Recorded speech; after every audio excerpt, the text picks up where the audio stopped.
الحمد لله وكفى وسلام على عباده الذين اصطفى خصوصا على أفضلهم وخاتم النبيين محمد الأمين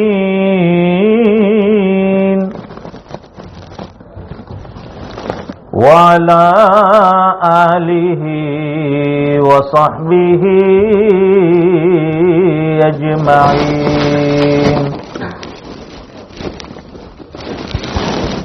أما بعد فأعوذ بالله من الشيطان الرجيم بسم الله الرحمن الرحيم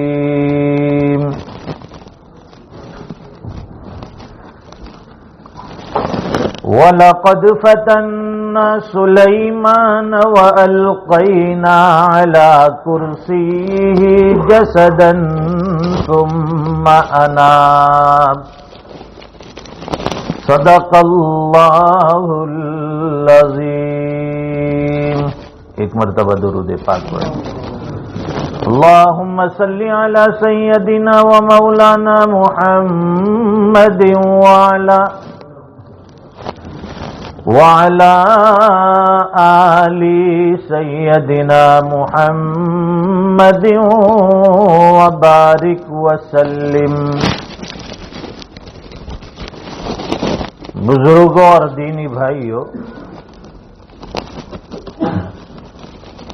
پچھلے سبق میں یہ بات عرض کی گئی تھی کہ حضرت سلیمان علیہ الصلاۃ والسلام کو اللہ تعالی نے نبوت اور عظیم بادشاہت عطا فرمائی تھی. بادشاہت ایسی کہ آپ سے پہلے بھی کسی کو نہیں ملی اور آپ کے بعد بھی کسی کو نہیں ملے گی.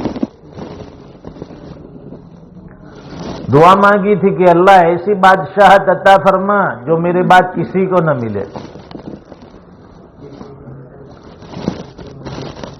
اور آپ کو تخت عطا فرمایا تھا جو ہوا میں اڑتا تھا. ہوا کو آپ کے تابع کر دیا گیا تھا. آپ جس طرح چاہتے تھے ہوا کو حکم دیتے،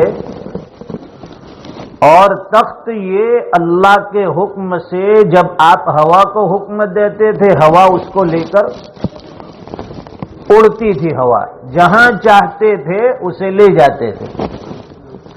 صبح کی ایک منزل اور دوپہر سے شام کی ایک منزل، یعنی ایک دن میں 2 مہینے کی مسافت طے ہوتی تھی. آپ کو امریکہ جانا ہو، کینیڈا جانا ہو، ایک دن میں یہ سفر طے ہو جاتا تھا. آج کے اس سائنسی دور میں یہ بات سمجھنا آسان ہے کہ ایک دن میں آدمی کسی جگہ کا سفر کر سکتا ہے.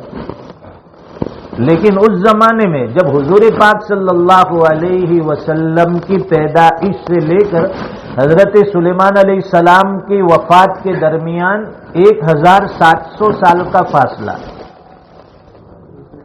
تو 1400 سال تو یہ ہو گئے.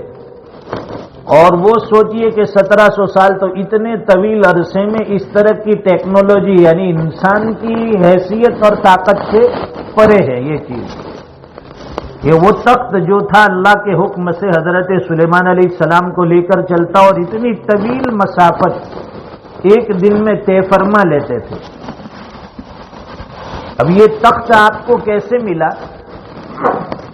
ہر چیز کے پیچھے قربانیاں دینی پڑتی ہے. قربانی دینے کے بعد آدمی کسی نتیجے پر، کسی عہدے پر، کسی منصب پر، کسی اقتدار پر پہنچتا ہے. قربانی کے بغیر کوئی چیز حاصل نہیں ہوتی.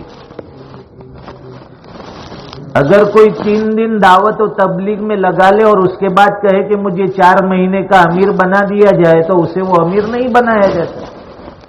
تو بھائی ابھی تو جمعہ 8 دن بھی تمہارے تبلیغ کے اندر، جماعت کے اندر نہیں لگے اور ایک دم سے کیسے آپ کو امیر بنا دیا جائے؟ اس کے لیے قربانی ہے بھائی، آپ پہلے 3 دن لگائیں گے، چلہ لگائیں گے، 4 مہینے نکلیں گے، سال لگائیں گے. جب ایک حد تک آپ اس سلسلے میں اس کام میں آگے بڑھیں گے تو بزرگوں کو اور بڑوں کو اعتماد ہوگا کہ یہ اس قابل ہو گیا ہے کہ اب اس کو امیر بنایا جائے اور اس کے ماتحت جماعت روانہ کی جائے. حضرت سلیمان علیہ السلام نے بھی قربانی دی، پھر آپ کو یہ تخت ملا. وہ اس طرح سے کہ ایک مرتبہ حضرت سلیمان علیہ السلام جنگی گھوڑوں کا معائنہ کر رہے تھے. آپ کے پاس عجیب و غریب گھوڑے بھی تھے، تیز رفتار جو ہواؤں سے باتیں کرتے. وہ گھوڑے کا معائنہ کر رہے تھے، ایک کے بعد ایک گھوڑے آپ کے سامنے لائے جاتے تھے، آپ دیکھتے تھے، پھر دوسرا پیش کیا جاتا، اسے دیکھتے، پھر اور گھوڑے لائے جاتے. یہ سلسلہ جاری تھا یہاں تک کہ عصر کی نماز کا وقت ختم ہو گیا. آپ کی نماز ابھی باقی تھی عصر کی، اور پتہ ہی نہیں چلا، ایسے مصروف ہو گئے، ایسے مشغول ہو گئے گھوڑے کے معائنے میں کہ پتہ نہیں چلا کہ عصر کی نماز کا وقت نکل گیا ہے. جب نماز کا وقت نکل گیا تو آپ کو احساس ہوا کہ ہائے ہائے یہ کیا ہوا، یہ گھوڑے کے معائنے کی وجہ سے میری نماز عصر قضا ہو گئی. آپ کو انتہائی افسوس ہوا اور پھر اللہ کے دربار میں تائب بھی ہوئے کہ الہ العالمین معافی کا خواستگار ہوں، معاف فرما دے، غفلت کی وجہ سے میری نماز عصر قضا ہو گئی، معاف فرما. اور پھر غصہ بھی آیا کہ آدمی جب ہمیں نمازوں سے محبت ہو جاتی ہے تو پھر غصہ آتا ہے. جب محبت ہی نہ ہو نماز سے، اس کی عظمت ہی دل میں نہ ہو تو کتنی ہی نمازیں قضا ہو جائے کوئی فرق نہیں پڑتا. یہاں ایک نماز قضا ہوئی، افسوس بھی ہوا، توبہ بھی کی اور غصہ آیا. کس کام کی وجہ سے؟ وہ گھوڑے کی وجہ سے میری نماز عصر قضا ہوئی. جتنے گھوڑے تھے سب منگوائے. قرآن کریم میں یہ واقعہ ہے کہ آپ نے سب کی گردنیں اور سب کی ٹانگیں کاٹنی شروع کر دی، سب گھوڑے ذبح کر دیے اور غریبوں میں اس کو کھلا دیا گیا گوشت اس کا. اس زمانے میں گھوڑے کا گوشت حلال تھا. آج ہماری اس امت میں، امت مسلمہ میں، امت محمدیہ میں یہ حلال نہیں ہے گھوڑے کا گوشت. ورنہ آپ بھی کہیں گے کہ چلو ہم بھی ذبح کرنا شروع کر دیں. ہر شریعت کے کچھ الگ الگ احکام ہوتے ہیں. شریعت محمدیہ میں گھوڑے کھانا حلال نہیں ہے کیونکہ یہ آلے جہاد میں سے ہیں، یہ انسان کو سواری کے لیے کام آتے ہیں. تو حضرت سلیمان علیہ السلام نے سب گھوڑے ذبح کر دیے. آپ کی یہ قربانی دیکھ کر اللہ تعالیٰ نے آپ کو وہ تخت عطا فرمایا کہ اب آپ کو گھوڑے کی سواری کی ضرورت نہیں ہے. اس سے بڑھ کر ہم آپ کو سواری دیتے ہیں اور آپ کو یہ عظیم تخت عطا فرمایا. اس پر سینکڑوں نہیں، ہزاروں نہیں، لاکھوں انسان اور ساتھ میں چرندے پرندے سب ساتھ میں سواری کرتے تھے. اب جب یہ تخت اڑتا تھا ہوا میں تو ظاہر ہے کہ وہ بلندیوں پر جائے گا پھر اڑے گا. پہاڑیاں ہوتی ہے، پہاڑیوں سے اوپر بلندیوں پر جائے گا وہ تخت، پھر وہ اڑے گا. تو جتنا اوپر جائے گا یا عمارت بلڈنگ جتنی ہائٹ پر ہوگی اس کو آفتاب کی، سورج کی تپش اور گرمی اتنی زیادہ محسوس ہوتی ہے. تو حضرت سلیمان علیہ السلام جب تخت اڑتا تھا ہوا میں، فضا میں، تو آپ پرندوں کو حکم دیتے تھے کہ اس کے اوپر سایہ کر دے. سارے پرندے اس کے اوپر اڑتے تھے تخت کے اوپر تاکہ وہ آفتاب کی وجہ سے دھوپ بھی محسوس نہ ہو. دنیا میں ہے کسی کی ایسی حکومت؟ ہے کوئی ایسی بادشاہت کرنے والا؟ یہ تو اللہ کے علاوہ کوئی نہیں کر سکتا ایسی چیز. اور پرندے تابع ہو جائے، یہ تو کیسے ہو سکتا ہے کہ ایک پرندہ ہمارے تابع ہو؟ نہیں، وہ تو ہم قریب میں جائیں گے وہ اڑ جائے گا، ہم سے ڈر جائے گا. لیکن اللہ تعالیٰ نے پرندوں کو پر حکومت دی تھی. سارے پرندے سایہ کرتے تھے تخت کے اوپر تاکہ آفتاب کی گرمی سے بھی آپ کو بچائے. حضرت سلیمان علیہ السلام نے ایک مرتبہ آپ کے جو خدام تھے کام کرنے والے، انہوں نے کام میں کوئی آگے پیچھے کیا ہے، تھوڑی تاخیر کر دی، تعمیل حکم میں دیر ہو گئی، جلدی سے کام نہیں ہوا، آپ ناراض ہو گئے اور فرمائے کہ میں اپنی جتنی بیویاں ہیں ان بیویوں کے ساتھ آج رات میں صحبت کروں گا، ہم بستری کروں گا، اور ان سے ایک ایک لڑکا پیدا ہوگا، سب بیویوں سے ایک ایک لڑکا پیدا ہوگا، اور وہ فرما بردار ہوگا، اللہ کے راستے میں جنگ کرے گا۔ کتنی بیویاں تھی؟ مفسرین نے لکھا ہے کہ 90 تھی، ایک قول کے مطابق 100 کے قریب آپ کی بیویاں تھیں۔ اس رات میں آپ نے سب کے ساتھ ہم بستری کی۔ نبی کے لیے کوئی مشکل نہیں ہے، اللہ تعالیٰ نے کئی انسانوں کی طاقت ان کو عطا کر رکھی ہوتی، سب کے ساتھ آپ ہم بستر ہوئے، لیکن ان میں سے صرف ایک بیوی کو حمل ٹھہرا۔ آپ نے کہا تو یہ تھا کہ سب کے ساتھ میں ہم بستری کروں گا، سب کو حمل ٹھہرے گا، ایک ایک بچہ پیدا ہوگا، اور وہ اللہ کے راستے میں پھر جنگ کرنے والا ہوگا، مطیع فرما بردار ہوگا۔ مشکل سے ایک بیوی کو حمل ٹھہرا، اور اس نے بھی وہ ناقص بچہ جنا، ادھورا بچہ جنا، پورا نہیں۔ اس کی وجہ کیا ہے؟ تو قرآن کریم کی اس آیت میں مفسرین نے اس کی تفسیر کرتے ہوئے بتلایا، وَلَقَدْ فَتَنَّا سُلَيْمَانَ وَأَلْقَيْنَا عَلَى كُرْسِيِّهِ جَسَدًا ثُمَّ أَنَابَ۔ ہم نے سلیمان علیہ السلام کو آزمایا ایک چیز کے اندر، اور ڈال دیا اس کی کرسی کے اوپر ایک جسم، علی کرسیہ جسدن، ناقص جسم ڈال دیا، ثم اناب، پھر وہ تائب ہوا۔ مطلب یہ ہے کہ جب کسی بیوی کو حمل نہیں ٹھہرا، ایک کو ٹھہرا، ادھورا بچہ جنا، خادموں نے لا کر دیا کہ دیکھیے یہ بچہ ہوا ہے ایک عورت کو۔ اب اس کی وجہ کیوں؟ اللہ تعالیٰ نے آزمائش لیا، آپ کی امتحان لیا، ایک غلطی کی وجہ سے۔ جس وقت آپ نے یہ جملہ کہا کہ میں اپنی ساری بیویوں سے ہم بستر ہوں گا، آپ نے انشاءاللہ نہیں کہا، تو اس کے بعد ان سے بچے ہوں گے، انشاءاللہ صرف نہیں کہا، اس کے اوپر یہ پکڑ آ گئی۔ وہاں تو حضرت سلیمان علیہ السلام کی عصر کی نماز قضا ہوئی، اور عصر کی نماز قضا ہونے کی وجہ سے سارے گھوڑے وغیرہ انہوں نے ذبح کر دیے، قربانی پیش کی۔ تو علماء نے لکھا ہے کہ ہم اپنی نماز قضا ہوتی ہے تو کیا قربانیاں دیتے ہیں۔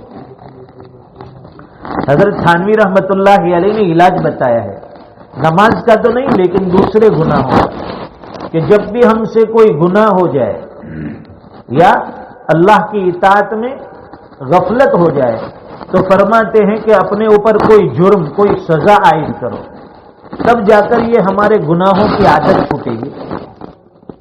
وہ کیسے؟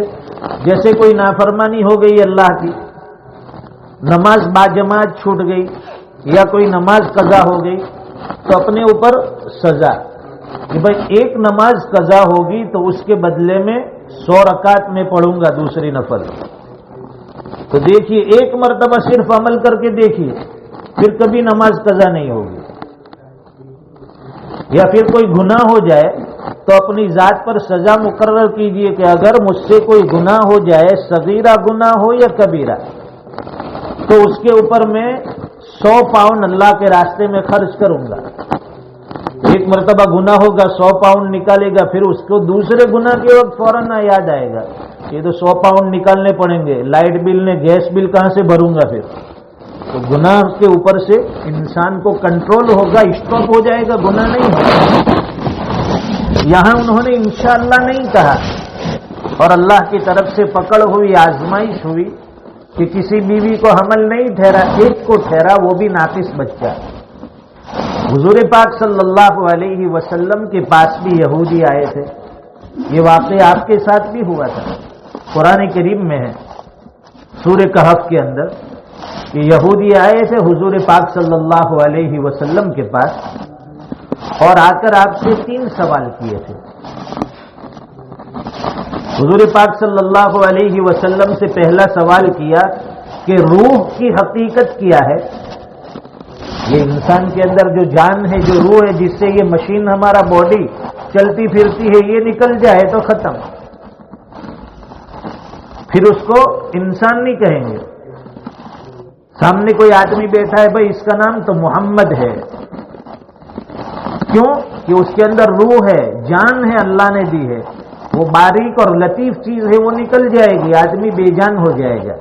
پھر پوچھیں گے بھائی یہ کیا ہے، وہ یہ نہیں کہیں گا کہ یہ محمد ہے، کہیں گے کہ یہ لاش ہے، یہ بے جان چیز ہے۔ تو روح کی حقیقت کیا ہے؟ یہودیوں نے سوال کیا حضور پاک صلی اللہ علیہ وسلم سے۔ دوسرا سوال آپ سے کیا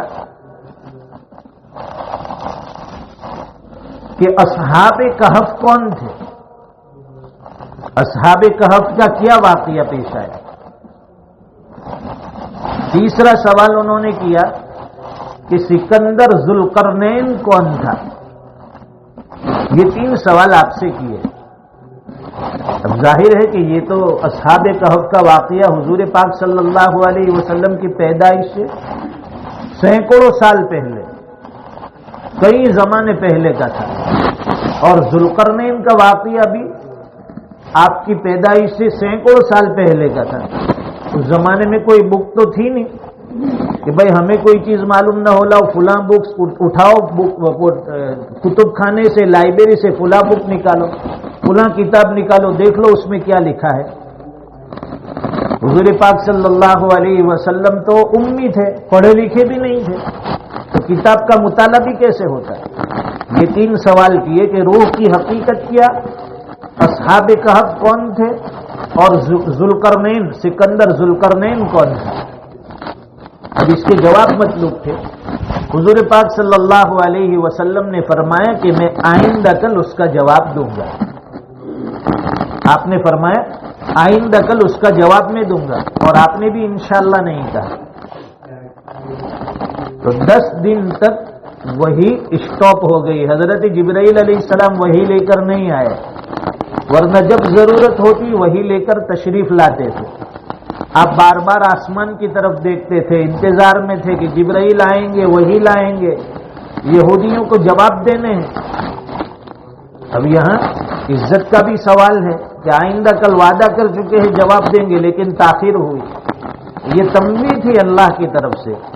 اور پھر قرآن کریم میں آیت نازل ہوئی وَلَا تَقُولَنَّ لِشَيْءٍ إِنِّي فَاعِلٌ ذَلِكَ غَدًا إِلَّا أَن يَشَاءَ اللَّهُ۔ اے نبی، آپ جب کسی چیز کے بارے میں، کسی کام کے بارے میں کوئی ارادہ فرمائیں تو یوں نہ کہے کہ آئندہ کل کروں گا، یا آئندہ کل کہوں گا، یا آئندہ کل بتلاؤں گا، بلکہ اللہ کی مشیت پر چھوڑ دیجئے۔ انشاءاللہ کہیے کہ انشاءاللہ آئندہ کل جواب دوں گا۔ انشاءاللہ نہ کہنے کی وجہ سے 10 دن تک وہی نہیں آئی۔ اس سے امت کو بھی سبق ہے کہ ہر کام میں انشاءاللہ۔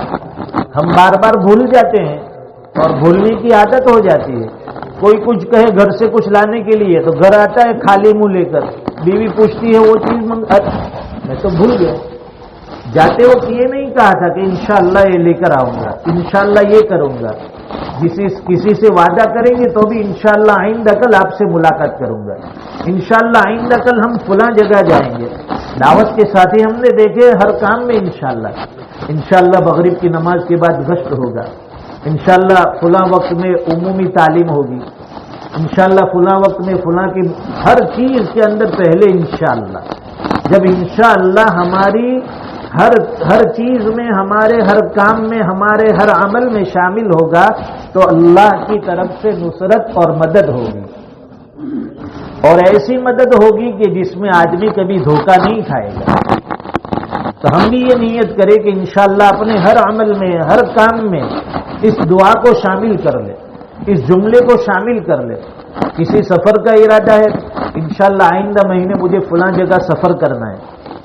اب انشاءاللہ نہیں کہے گا، کتنا بھی پختہ ارادہ ہو، یا آپ نے ٹکٹ بک کر لیا ہے وہ کینسل ہو جائے گا، وقت آئے گا فلائٹ کینسل، حالات خراب، کورونا پھر اپنا سر نکالے گا، اب گھر میں بیٹھے رہو، اسٹاپ ہو جاؤ۔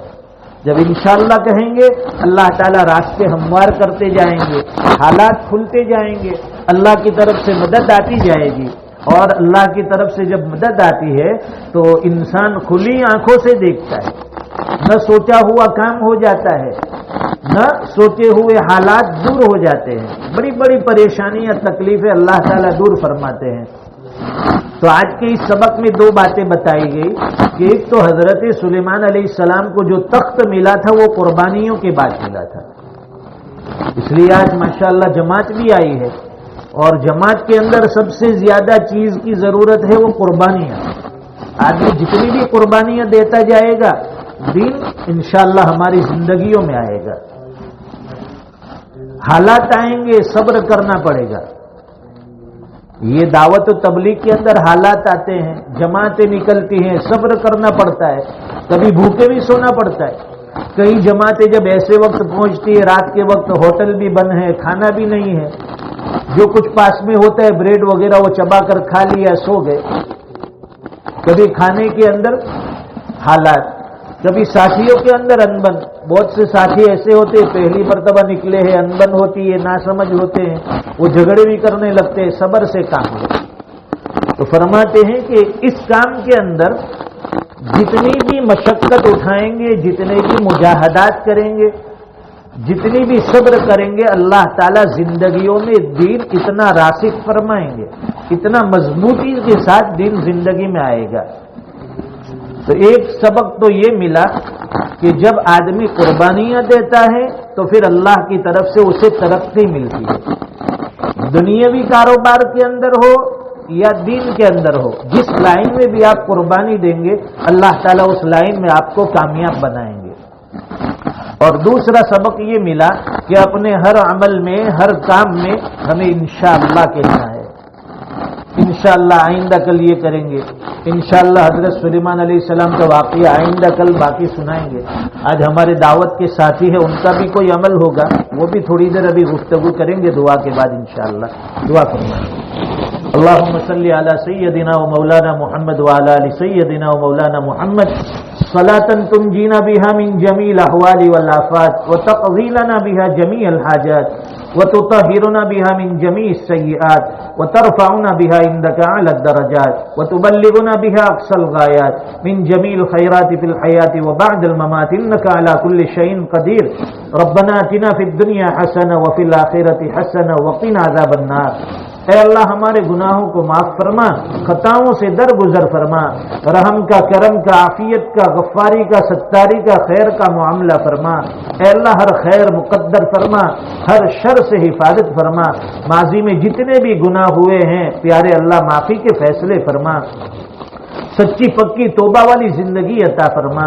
اے اللہ ہر گناہ سے نفرت پیدا فرما، ہر نیکی کا عشق عطا فرما۔ اے اللہ گناہ کرتے کرتے بوڑھے ہو گئے ہیں، بال سفید ہو گئے ہیں، ریش سفید ہو گئی ہے، اے اللہ گناہ کرتے ہوئے پھر بھی شرم نہیں آتی، چہرے پر سنت رسول سجائی ہے، لباس ہم نے اسلامی پہنا ہے، اس کے باوجود ہم گناہ کرتے ہیں۔ اے اللہ کبھی آنکھوں کے گناہ ہو جاتے ہیں، کبھی زبان کے گناہ ہو جاتے ہیں، کبھی ہاتھ پیر کے گناہ ہو جاتے ہیں۔ اے اللہ جسم کے ہر عضو سے ہم تو گنہگار ہیں، پیارے اللہ گناہوں کی عادت چھڑا دے، ہم نہیں چاہتے اس کے باوجود گناہ کر بیٹھتے ہیں۔ اے اللہ بار بار توبہ کرتے ہیں، بار بار توبہ ٹوٹ جاتی ہے، پیارے اللہ سچی پکی توبہ عطا فرما۔ کل قیامت کے دن میدان محشر میں جب آپ کے سامنے حاضری ہوگی، پیشی ہوگی، اے اللہ زندگی کے ایک ایک لمحے کا آپ حساب لیں گے، اس وقت ہم اپنی زندگی کا کیسے حساب دے سکیں گے؟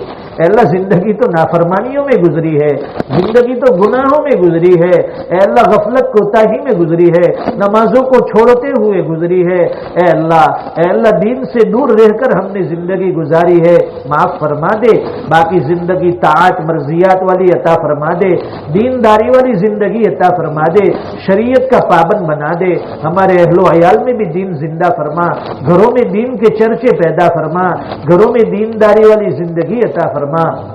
اے اللہ گھر کے ہر فرد کو نمازی بنا دے، نیک صالح بنا دے، اے اللہ آپ کی چاہت کے مطابق زندگی گزارنے والا بنا دے، اے اللہ ہمارے گھروں میں دین کے چرچے پیدا فرما، اے اللہ دینی تعلیم پہ پیدا فرما، دینی بیداری پیدا فرما، چھوٹے بڑے میں سب میں اے اللہ دین کی عظمت اور دین کی قدردانی عطا فرما، اے اللہ دین کے لیے سب قربان کرنا ہمارے لیے آسان فرما، اے اللہ دعوت و تبلیغ کی نسبت سے جو جماعت آئی ہے اے اللہ اس کا آنا مبارک فرما، بستی کی ہدایت کے فیصلے فرما، ان کے آنے سے ہدایت کو عام فرما، اے اللہ اطراف و جوانب میں جتنے بھی مسلمان ہیں اے اللہ سب کی غیب سے نصرت و مدد فرما، مسجدوں کو آباد کرنے والا بنا، اے اللہ نمازوں کا پابند بنا، تلاوت قرآن کا شیدائی بنا، زبان کو ذاکر بنا، دل کو شاکر بنا، اے اللہ جسم کو آپ کے اے اللہ اعمال کا پابند بنا، اے اللہ شریعت کا پابند بنا دے، کما حق کہو دین پر چلنے والا بنا دے، 100% دینی اور شرعی زندگی عطا فرما دے، اے اللہ اے اللہ اے اللہ اے اللہ سر کے بالوں سے پیر کے ناخن تک سراپا مسلمان بنا دے، اے اللہ ہم زبان سے مسلمان ہیں، ہم نام سے مسلمان ہیں اور کام ہمارے غیروں جیسے ہیں، اعمال ہمارے غیروں جیسے ہیں، پیارے اللہ نام کے ساتھ کام بھی مسلمانوں والے کرنے کی توفیق عطا فرما دے، اے اللہ رمضان کی قدردانی عطا فرما، جو بھی اعمال صالحہ ہوتے ہیں قبول فرما، مزید کرنے کی توفیق عطا فرما، اے اللہ ہمارے والدین کے عمروں میں برکت عطا فرما، ان کو صحت عافیت تندرستی عطا فرما، ان کی خدمت کر کے جنت کا مستحق بنا، ناقدری سے حفاظت فرما، اے اللہ انتقال کر گئے ہیں تو ان کی قبروں کو نور سے منور فرما، اعلی علیین میں بہترین جگہ عطا فرما، امت مسلمہ کے حال پر رحم فرما، پریشان حالوں کی پریشانیاں دور فرما، حاجت مندوں کی ضرورتیں پوری فرما، بیماروں کو شفا عطا فرما، قرضوں کے بوجھ میں ڈوبے ہوئے اس سے نکلنے کی آسان سبیل و شکلیں پیدا فرما، دنیا سے ایمان پر جانے والوں کو جنت الفردوس عطا فرما، ہمیں بھی اپنے وقت پر خاتمہ بالخیر فرما، اے اللہ جو مانگا وہ بھی عطا فرما، نہ مانگ سکے بغیر مانگے اس سے بہتر و بڑھ کر عطا فرما، دعائیں اپنے فضل و کرم حبیب پاک صلی اللہ علیہ وسلم کے صدقے تو فی القبول منظور فرما، ربنا تقبل منا انک انت السمیع العلیم وتب علینا انک انت التواب الرحیم، وصلی اللہ علی النبی الکریم، آمین برحمتک یا ارحم الراحمین۔